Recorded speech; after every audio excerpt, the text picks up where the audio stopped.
Fishing Chat, where we talk about all kinds of crazy stuff. I think I've said that before.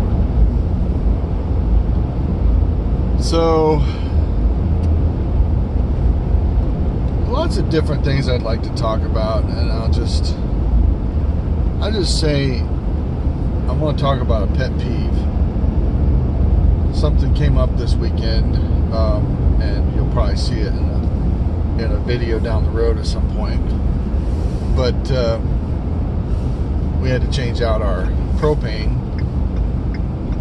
A situation where we had to fill our propane, but what happened was we had to fill both bottles because we ran out. And we ran out because neither one of us paid any attention to, I had to switch the propane over one day, and I did it for Sarah. She was cooking or whatever, and so I was like, yeah, I'll switch it out. Well, because she didn't switch it out, she didn't remember that it had been switched out.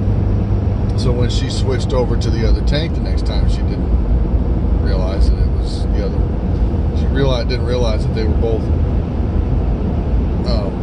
that the other one was empty or something. I don't know. And it was almost, when I had switched it over, I think we had an issue with the water heater not wanting to come, the gas water heater not wanting to come on. So we switched it thinking it might be a pressure issue, and it wasn't. But that left about, I think that's what it was. I think that's how it happened. It's kind of weird, but I switched it for a particular reason. I think it was because of the water heater, now that I think about it. And didn't help the water heater situation, but because of that, there was only about 1/8 of a tank in there, which is why we thought it might be the pressure, which we know is really not the case. It's not empty till it's empty. But so needless to say, we ran out at about midnight, middle of the night, which is always fun. I'm trying to keep the sun off my face because it looks like it's washing the picture out. So we'll see how this works until I turn the next corner. So anyway, I guess what it did is it identified an issue with these tanks, is that there's no way to know how much stuff you have in your tank, and I'm sure there's some sort of device out there that you can put on it that would probably tell you inside the rig.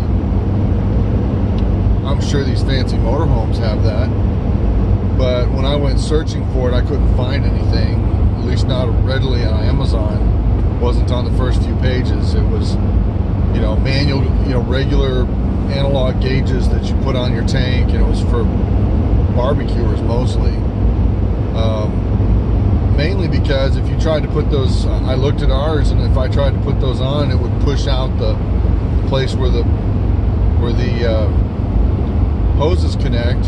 And since ours is centrally connected at the middle post, you push the hoses out, and now they're not long enough. So, yeah, it's kind of a pain. And I don't know. I'm just not impressed. It's just something that's, to me, it's annoying. And there's those little things about RVing that are annoying, and then it causes you trouble. And so, I don't know. It's not that big of a deal. You just have to stay on it more. And part of it is when you're sitting in one spot for a long time, you tend to get complacent, and so you don't pay attention when you should be. So that's probably part of my problem, is I'm not paying attention. So, I mean, okay, they make those stupid magnetic stickers you can put on, magnetic deals that you can put on your tanks, but from everything I've read, they don't work that well. And in order for them to work, you practically have to pour hot water down them, and then you still got to open the hatch to go look at them. So it's, again, there's no way to tell from sitting inside the RV that, hey, your tank's getting low, idiot, you better go fill it. I mean, who would think that would just be some sort of an idea that we could use as RVers? an add-on that really worked. No. Anyway, pet peeve. Another pet peeve. Who in their right mind? I mean, have you ever seen an RV with slides where the corners are round? I think I might have seen one. Maybe. But I don't think so. The corners of the slides are round. Why would you do that? Because people run into them. Almost every single one I've seen has been square. Now, why in the world would you do that? Especially on the bedroom slide on a fifth wheel. You're walking along, the thing is right here. It's right above your vision. So if you have your head down at all, holding something, watching where you're walking, whatever it is, bam! I've given myself a neck ache for a week. Practically had whiplash from that. I guess I did, technically. It's just, really, people, really. And the corner, of course, gave me a goose egg.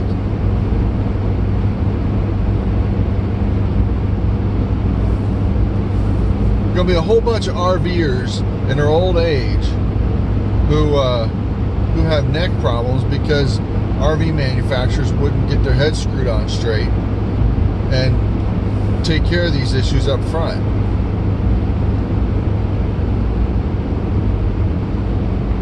So, yeah, I'm not impressed. There's little things like that. And then, why not? Why not? Everybody out there who has an RV puts pool noodles on the corners of their RV. And it's saved their butts. It saved their heads. Sorry. It saved their heads. But you still run into it. It still hits hard. I've hit them with the pool noodles on there, and it still about snaps my neck. I mean, I'm usually not moving slow. And I guess that's a problem with us younger generation, is that we tend to, move around quick. Maybe if you're older, but still, if you're older, that means your muscles are atrophied a little bit, and so you hurt yourself worse for a smaller impact. I'm sorry. I'm just ranting today, but that's what today is about, is pet peeves. RV manufacturers, start building rubber corners on your slides. Really, do it. Please. Put the rubber corners on so that we don't have to put stupid, dumb-looking pool noodles on our slides. I mean, really, people.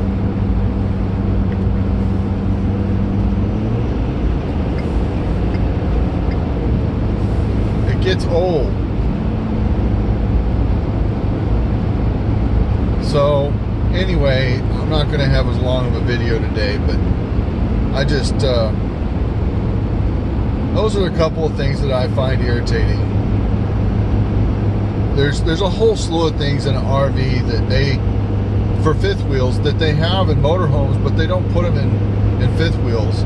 You can't even find them in the high-end expensive ones. For instance, does anybody own a fifth wheel, and I'm hopefully somebody says, yes, I have this. Does anybody own a fifth wheel with push button inside kind of arrangement for dumping your tanks? Anybody? Fifth wheel or a travel trailer? Tell me. I want to know. Fifth wheel or travel trailer? Do you have a button to push that dumps your tanks? They have them in motorhomes. High-end motorhomes have them. Why can't we get them in fifth wheels? Why can't we do it as an add-on? I mean, somebody's got engineering skills out there, can create this kind of stuff. Where are they? Hello?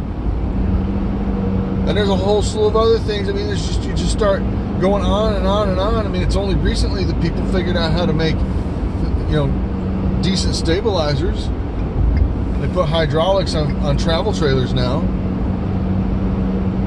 What? There's so many things in this world that we live in with RVing, this RVing world, that are not done very well at all, because everybody does it slapstick and almost very few people do it for the full-time RVer. So anyway, I said I was going to keep it shorter. I'm going to keep it shorter.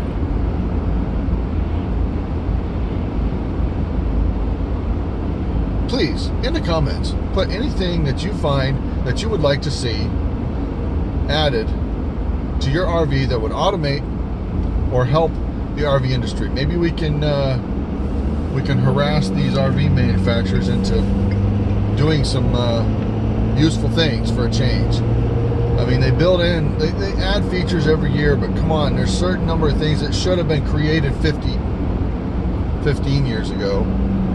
But really, come on, people. All right, I'm out. Safe travels and tight lines.